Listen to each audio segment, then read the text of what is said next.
Good morning friends, आप सबों का हमारे चैनल लेके ट्यूटोरियल्स में स्वागत है। ठीक है, आइए हम जो है स्टडी करते हैं एक क्वेश्चन को जो MIL Hindi AEC 1 ability enhancement course 1 के तहत है। आचार्य रामचंद्र शुक्ल पर टिप्पणी लिखें। रामचंद्र शुक्ल के साहित्यिक अवदान की विवेचना करें। ठीक है, रामचंद्र शुक्ल जी मुख्यतः आलोचक तथा विचारक थे। रामचंद्र शुक्ल जी, आचार्य रामचंद्र शुक्ल जी जो थे वो मुख्यतः आलोचक थे और विचारक थे। इनके प्रारंभिक निबंधों में भाषा संबंधी प्रश्नों और कुछ ऐतिहासिक व्यक्तियों के संबंध में विचार व्यक्त थे। उनके मनोवैज्ञानिक निबंध नागरी प्राचारिणी पत्रिका सन 1912 से 1919 ईस्वी तक प्रकाशित हुए थे। कह रहा है कि शुक्ल जी जो हैं वो खासकर मुख्यतः आलोचक तथा विचारक थे। इनके प्रारंभिक निबंधों में, इनके शुरुआती निबंधों में भाषा संबंधी प्रश्नों, भाषा से रिलेटेड जो प्रश्न थे और कुछ ऐतिहासिक व्यक्तियों के संबंध में विचार क्या करता है, व्यक्त है। उनके मनोवैज्ञानिक निबंध नागरी प्रचारिणी पत्रिका सन 1912 से 1919 ईस्वी तक प्रकाशित हुए थे। विषय वस्तु के प्रतिपादन की अद्भुत क्षमता तथा व्यक्तित्व का सम्मिश्रण, हृदय पक्ष और बुद्धि पक्ष का संतुलन शुक्ल जी के निबंधों की विशेषता है। उन्होंने प्रतिपाद्य विषयों से संबंधित आनुषंगिक विषयों की चर्चा करके विचारों के कसाव को थोड़ा हल्का कर दिया है। चिंतामणि के निबंधों में प्रौढ़ चिंतन, सूक्ष्म विश्लेषण और तर्कपूर्ण विवेचन का चरम आदर्श लक्षित होता है। चिंतामणि के द्वितीय भाग के निबंध काव्य में प्राकृतिक दृश्य, काव्य में रहस्यवाद, काव्य में अभिव्यंजनवाद निबंध न होकर आलोचनात्मक लेख हैं। प्रथम खंड में मनोविकार विषयक, साहित्य सिद्धांत विषयक और साहित्यालोचन विषयक निबंध हैं। शुक्ल जी ने उत्साह, श्रद्धा, भक्ति, करुणा, लज्जा, ग्लानि, लोभ, प्रीति, ईर्ष्या, भय आदि भावों अथवा मनोविकारों का स्वरूप निर्धारण किया है। साथ ही तुलनात्मक विवेचन भी किया है। इनमें शुक्ल जी का विशद पांडित्य, प्रौढ़ चिंतन, सूक्ष्म विश्लेषण, व्यापक अनुभव प्रत्यक्ष परिलक्षित होता है तथा इनमें पर्यवेक्षण, सुपरविजन, विश्लेषण, एनालिसिस तथा निष्कर्ष, कंक्लूजन तीनों की सुसंबद्ध श्रृंखला मिलती है। क्या कह रहा है कि शुक्ल जी खास करके आलोचक और विचारक थे। उनके शुरुआती निबंध में भाषा संबंधी प्रश्न और कुछ ऐतिहासिक व्यक्तियों के संबंध में विचार व्यक्त होते हैं। 1912 से 1919 ईस्वी तक उनका निबंध जो था नागरी प्रचारिणी पत्रिका में छपते थे। उन विषय वस्तु का प्रतिपादन की अद्भुत क्षमता, व्यक्तित्व का सम्मिश्रण, हृदय पक्ष, बुद्धि पक्ष सबका संतुलन शुक्ल जी के निबंधों में देखने को मिलता है। तो फिर चिंतामणि के निबंध में प्रौढ़ चिंतन, एकदम गंभीर चिंतन, एनालिसिस, सूक्ष्म एकदम इंटेंसिव एनालिसिस करना, लॉजिकल सोचना, तर्कपूर्ण विवेचन, ठीक है, ये सारा चीज़ देखने को मिलता है। फिर हर भाव, उत्साह हो या श्रद्धा हो, भक्ति हो या करुणा हो या लज्जा शर्म हो या ग्लानि हो या लोभ हो या ईर्ष्या हो या भय हो, सब भावों को उन्होंने अपने निबंधों के द्वारा निर्धारण किया। शुक्ल जी गंभीर प्रकृति के मननशील व्यक्ति थे, किंतु निबंधों में स्थान स्थान पर हास्य, व्यंग तथा विनोद की चुटकियाँ लेकर विषय को क्या बनाते थे, रंजक बनाते थे, इंटरेस्टिंग बनाते थे। शुक्ल जी का अगर व्यक्तित्व अगर देखें तो वो गंभीर प्रकृति के थे, परंतु वे अपने निबंध में जगह जगह पर हास्य, व्यंग तथा विनोद की चुटकियाँ लेते थे, जिससे कि विषय रंजक बन जाता था, इंटरेस्टिंग बन जाता था। शुक्ल जी ने ठगी, धूर्तता, चंदा चयन, अर्धलोलुपता, लोभ आदि पर जितने प्रखर प्रहार किए हैं वे निबंध के प्राण माने जा सकते हैं। शुक्ल जी के निबंधों की भाषा प्रौढ़, परिमार्जित, तत्सम प्रधान और प्रांजल है। वाक्य रचना गुम्फित है। शुक्ल जी के निबंध कविता क्या है कि भाषा में अनुप्रास की बहुलता है, किंतु बाद में लेखक ने स्वयं छोड़ दिया। शुक्ल जी ने भाव व्यंजक शब्दों का निर्माण किया है, अनेक शास्त्रीय शब्दों का प्रयोग किया है जिनका प्रचलन नहीं था। आपने संस्कृत काव्यशास्त्र तथा अंग्रेजी समीक्षा से अनेक शब्दों को ग्रहण किया और रूपांतर कर उनको अपने निबंधों में स्थान दिया है। तो क्या शुक्ल जी के निबंधों की भाषा प्रौढ़, परिमार्जित, तत्सम प्रधान और प्रांजल, वाक्य रचना गुम्फित है। शुक्ल जी के निबंध कविता क्या है कि भाषा में अनुप्रास की बहुलता है, किंतु बाद में लेखक ने स्वयं छोड़ दिया। शुक्ल जी ने भाव व्यंजक शब्दों का निर्माण भी किया, अनेक शास्त्रीय शब्दों का प्रयोग किया है जिनका प्रचलन नहीं था। उन्होंने संस्कृत काव्यशास्त्र तथा अंग्रेजी समीक्षा से अनेक शब्दों का ग्रहण किया और रूपांतर कर फिर उनको अपने निबंधों में जगह दिया है स्थान। अगला सवाल पढ़ते हैं। हिंदी साहित्य को भारतेंदु की देनों का वर्णन करें। हिंदी लिटरेचर में भारतेंदु का क्या योगदान है, आइए उसको हम लोग पढ़ते हैं। भारतेंदु आधुनिक हिंदी साहित्य के अग्रदूत कहे जाते हैं। भारतेंदु आधुनिक मॉडर्न हिंदी लिटरेचर के एकदम फ्रंटियर कहे जाते हैं, अग्रदूत। हिंदी लिटरेचर के frontier of Hindi literature, modern Hindi literature. Bharatendu आधुनिक हिंदी साहित्य के अग्रदूत कहे जाते हैं। साहित्य की कई विधाओं को इन्होंने समृद्ध किया। साहित्य की कई विधाओं को इन्होंने क्या किया, समृद्ध किया। इन्होंने हिंदी में आधुनिकता, सामाजिकता, वैचारिकता और यथार्थ बोध को विकसित स्थापित किया। जीवन के अल्पकाल में, जीवन के छोटे से समय में ही भारतेंदु ने साहित्य की बहुत बड़ी सेवा की। उन्होंने अनेक विधाओं का प्रवर्तन किया। वे हिंदी साहित्य में आधुनिक युग के प्रवर्तक हुए। भारतेंदु का साहित्य साम्राज्यवाद का विरोध करता है, देश की विषमता का चित्रण करता है, उसकी पीड़ा व्यक्त करता है और उस विषमता को दूर करने की प्रेरणा देता है। कह रहा है भारतेंदु जो थे उन्होंने हिंदी में आधुनिकता, सामाजिकता, वैचारिकता और यथार्थ बोध को विकसित किया। जीवन के छोटे से काल में ही भारतेंदु ने साहित्य की बहुत बड़ी सेवा की। उन्होंने अनेक विधाओं का प्रवर्तन किया। वह हिंदी साहित्य में आधुनिक युग के प्रवर्तक भी हुए। भारतेंदु का साहित्य साम्राज्यवाद का विरोध करता है, देश की विषमता का भी चित्रण करता है, उसकी दर्द को व्यक्त करता है, पीड़ा को, और उस विषमता को कैसे दूर करना है इसकी प्रेरणा भी देता है। भारतेंदु देश की दशा पर द्रवित होते हैं, इसलिए उनके साहित्य में नई विषय वस्तु जड़ गई है। यह नई विषय वस्तु देश प्रेम है जो देश के यथार्थ बोध पर आधारित है। इसमें भाषा, समाज सुधार, पाखंड का उद्घाटन आदि बहुत कुछ है, लेकिन इसकी मुख्य विषय वस्तु आर्थिक है। भारतेंदु ने आर्थिक विषमता, स्वाधीनता, नारी शिक्षा, धार्मिक पाखंड, हिंदी भाषा सब पर अपने विचार प्रकट किए। भारतेंदु के प्रयासों से ही हिंदी नई चाल में ढली। भारतेंदु ने भाषा, समाज सुधार, पाखंड उद्घाटन आदि बहुत कुछ पर जो है लिखा, परंतु उनका मुख्य विषय वस्तु आर्थिक विषमता पर उन्होंने बहुत लिखा। स्वाधीनता पर लिखा, नारी शिक्षा पर, धार्मिक पाखंड के बारे में लिखा। तो ये भारतेंदु की क्या थी, हिंदी साहित्य की देन थी।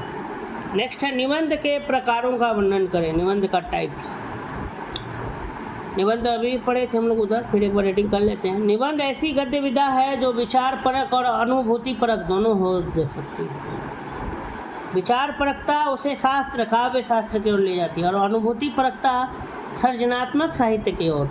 रामचंद्र शुक्ल के निबंध विचार परक हैं, जबकि हजारी प्रसाद द्विवेदी के अधिकांश निबंध सृजनात्मक साहित्य की कोटि में आते हैं।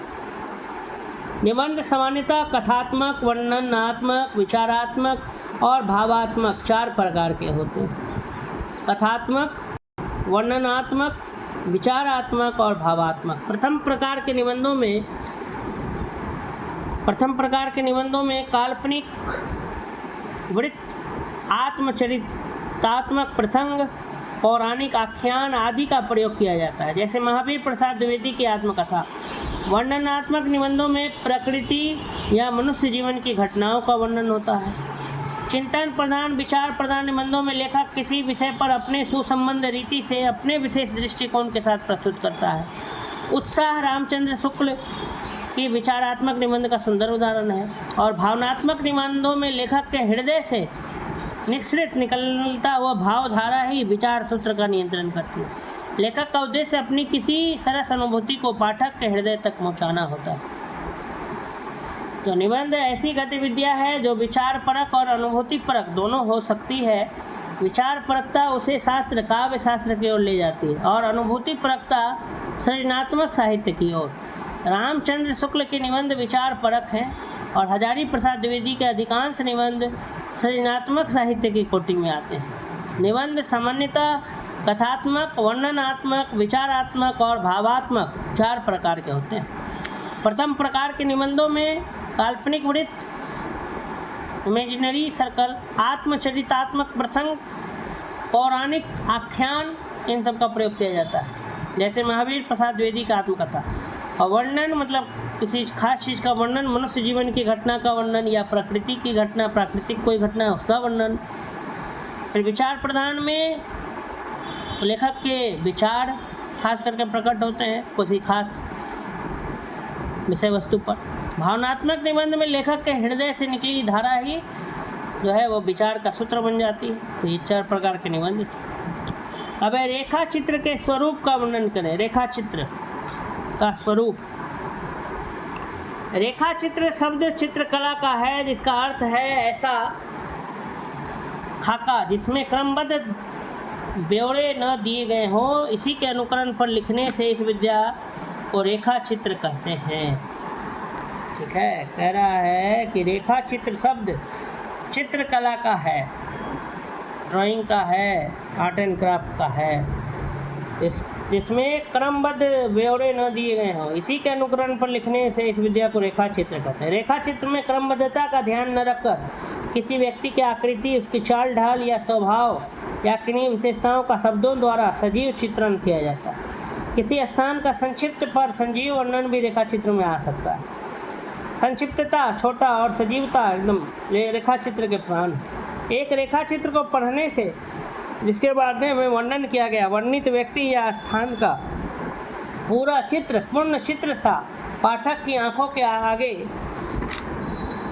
उपस्थित हो जाता है। रेखा चित्र कम से कम शब्दों में सजीवता भर देता है। एकदम लगता है कि जीवंत, एकदम अभी लाइव हम उसको देखें।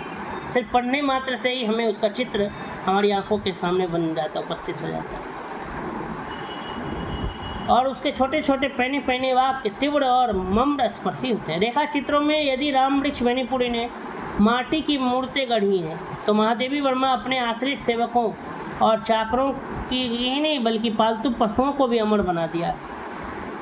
रेखा चित्र के माध्यम से महादेवी वर्मा ने अपने सेवक, अपने नौकर चाकर का भी रेखा चित्र में वर्णन कर दिया। अपना जो पालतू पशु था उसके बारे में भी महादेवी वर्मा ने, जैसे गिलहरी वाला एक पढ़े थे भी।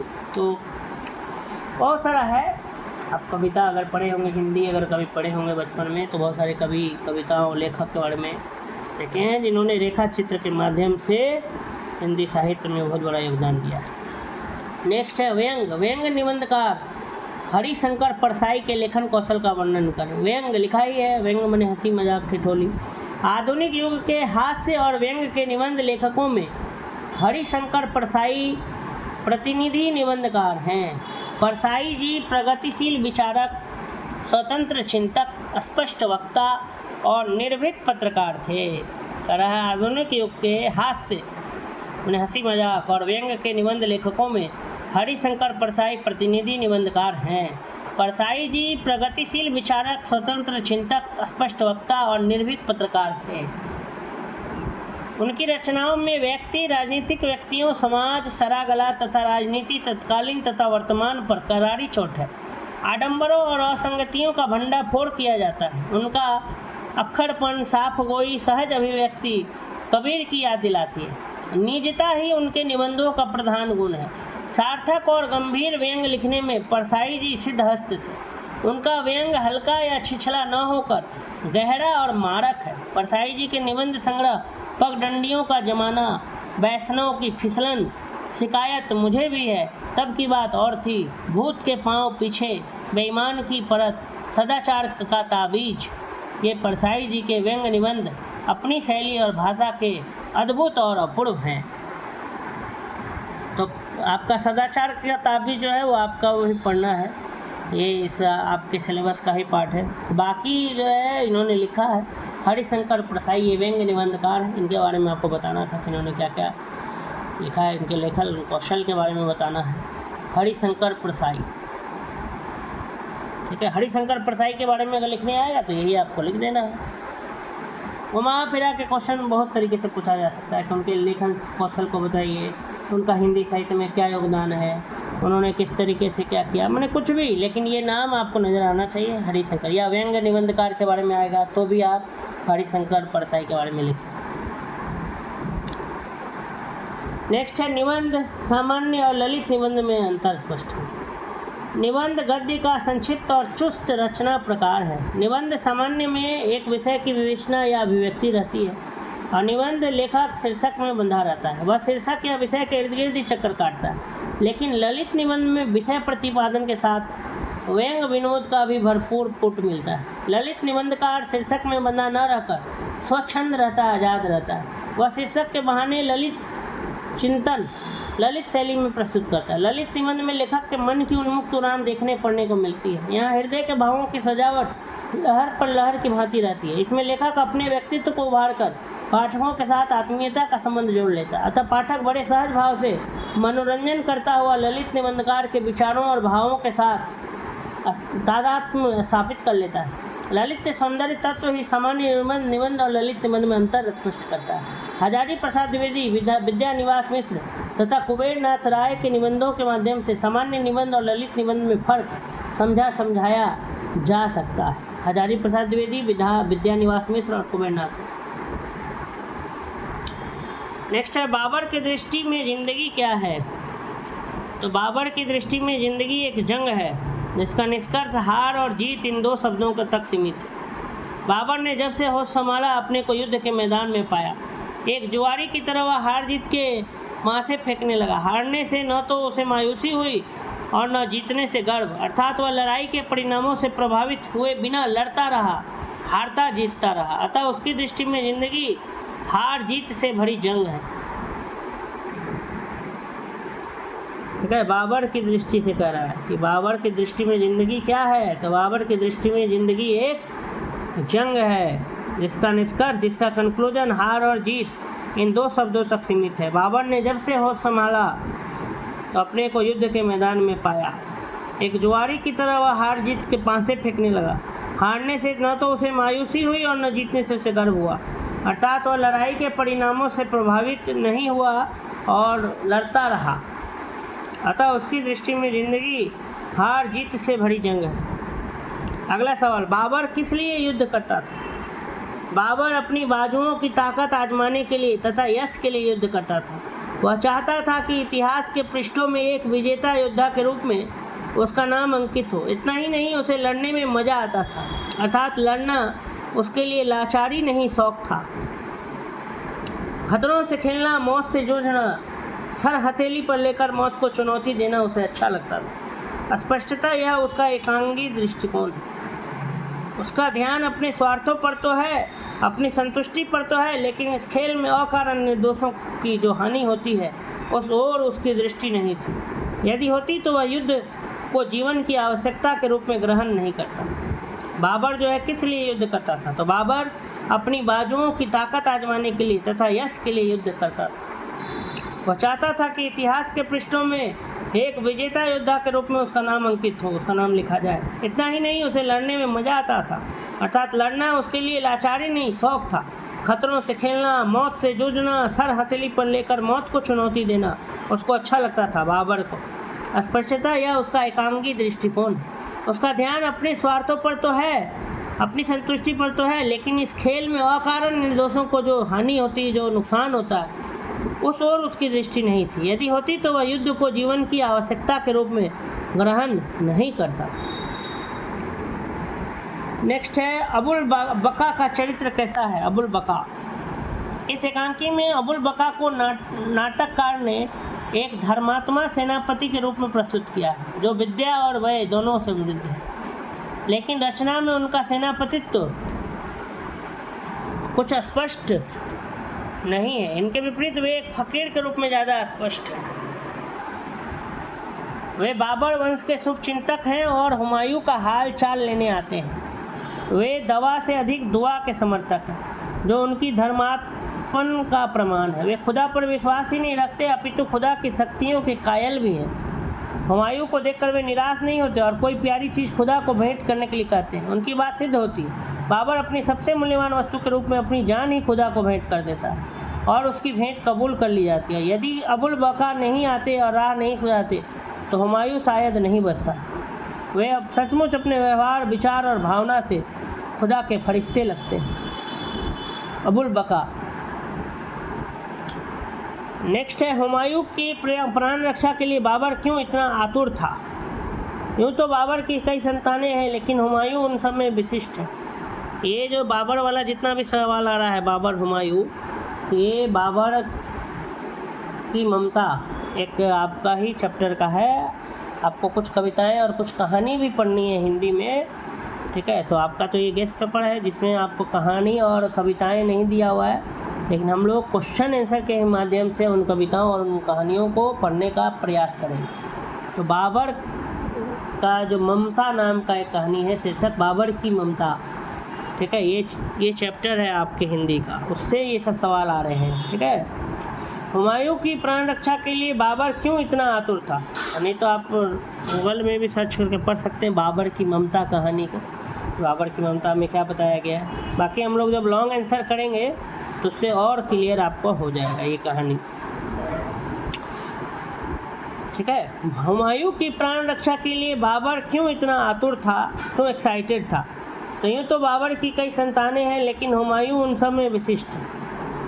संभवतः है कि उसकी सबसे बड़ी माहम, संभवतः उसकी सबसे बड़ी बेगम है। इसमें कई संतानें हुई, लेकिन सब एक एक कर मर गई। हुमायूं माहम की कोख से उत्पन्न बाबर की अंतिम और इकलौती संतान है, इसलिए वह माहम के कलेजे का टुकड़ा है। दूसरी ओर बाबर को अन्य पत्नियों से कई संतानें हैं, लेकिन हुमायूं उन सब में विशिष्ट।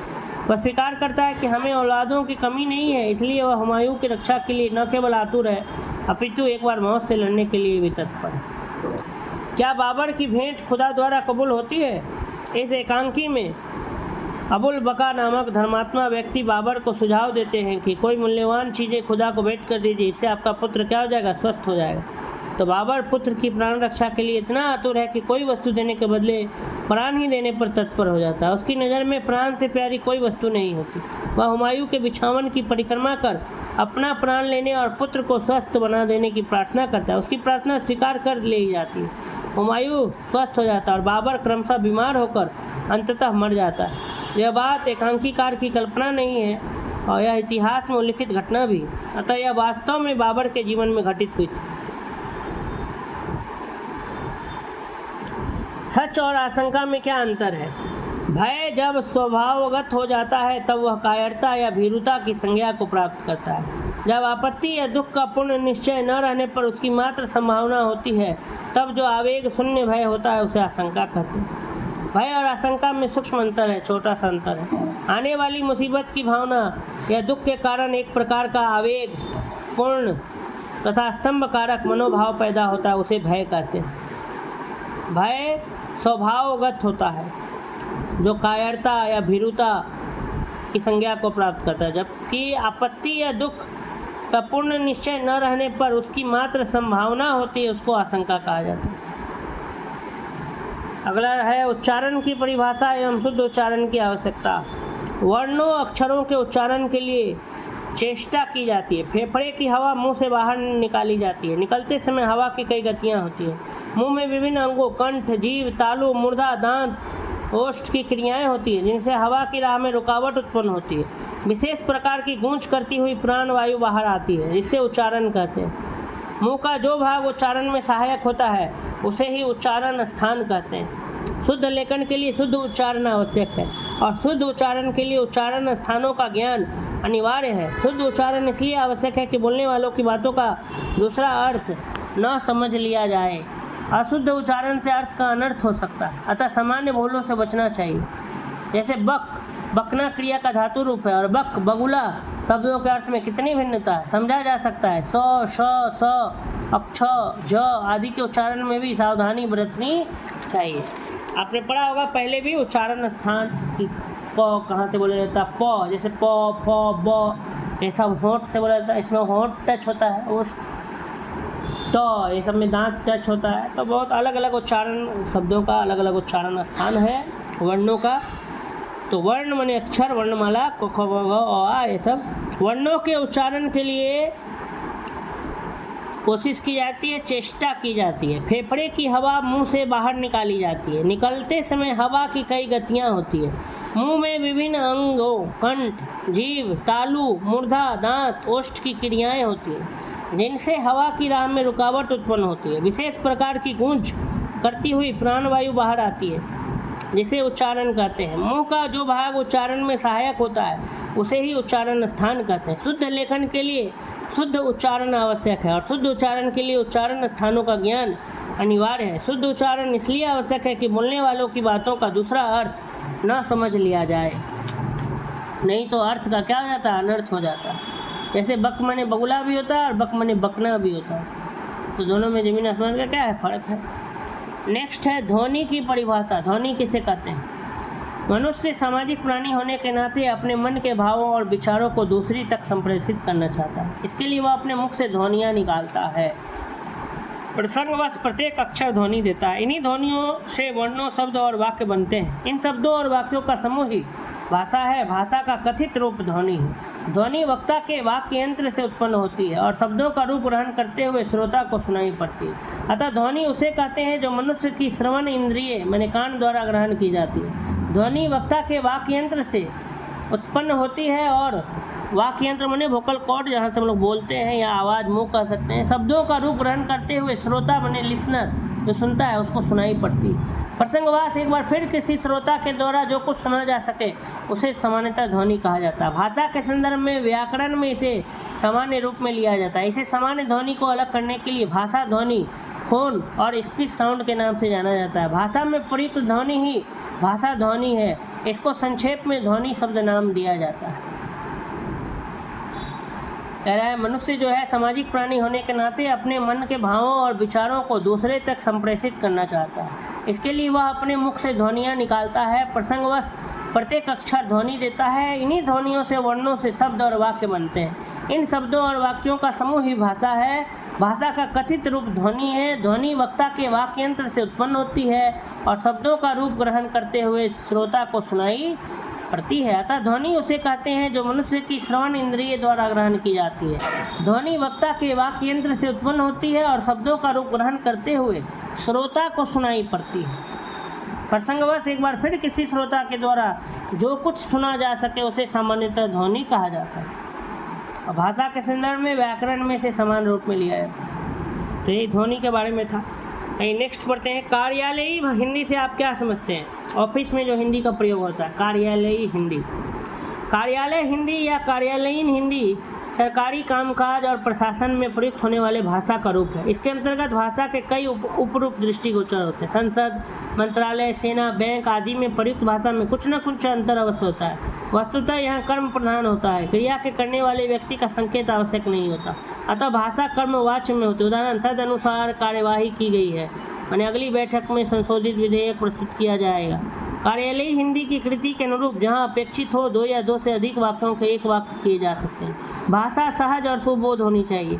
प्रायः हिंदी में अधो हस्ताक्षरी शब्द का प्रयोग हो रहा है, जबकि हस्ताक्षरकर्ता शब्द कहीं अधिक सहज सुबोध है। अधो हस्ताक्षरी कार्यालय में जमा करें, नहीं ऐसा करें। कार्यालय में लेटर्स में लिखा रहता है। अधो हस्ताक्षरी मैंने नीचे जिसका साइन किया हुआ है उस कार्यालय में जाना है। अधो हस्ताक्षरी, अधा मने होता है नीचे और हस्ताक्षर मने सिग्नेचर। तो ये सब ऑफिस का लेटर सब जब आप पढ़ेंगे तो वहाँ आप देखें। कार्यालय हिंदी यद्यपि सौंदर्य मूलक रचनात्मक साहित्य की साधिका नहीं, परंतु जीविकोपार्जन का सशक्त माध्यम अवश्य है। यह हमारे रोजगार का औजार है। कार्यालय हिंदी और औजार का प्रयोग अंग्रेजी का आश्रित न होकर सर्वजन सुलभ एवं व्यवहारिक होना चाहिए। पारदर्शी शब्दों को प्राथमिकता दी जानी चाहिए। नेक्स्ट क्वेश्चन है भाषा और लिपि के संबंध का संक्षेप में वर्णन करें। डॉक्टर हरदेव बाहरी के अनुसार केवल मनुष्य ही की वाणी व्यक्त है उसका विश्लेषण हो सकता है, उसे लिखा जा सकता है, उसका अनुकरण किया जा सकता है और उसका अर्थ होता है, जिससे वह अनंत भावों, विचारों और इच्छाओं को अभिव्यक्ति का माध्यम बनती है। हम कह सकते हैं कि भावों, भावनाओं और विचारों को प्रकट करने का माध्यम भाषा है। किसी भाषा की ध्वनियों को व्यक्त करने के लिए जो चिन्ह संकेत के रूप में व्यक्त होते हैं उसे लिपि कहते हैं। भाषा ध्वनियों पर आधारित है, जबकि लिपि उन ध्वनियों को रेखाओं द्वारा व्यक्त करती है। दोनों में अंतर केवल माध्यम का होता है। डॉक्टर देवेंद्र नाथ शर्मा के शब्दों में लिपि ने भाषा को देश और काल के बंधन से मुक्त कर दिया और भाषा की क्षण स्थापिता को चिर स्थापिता में बदल दिया।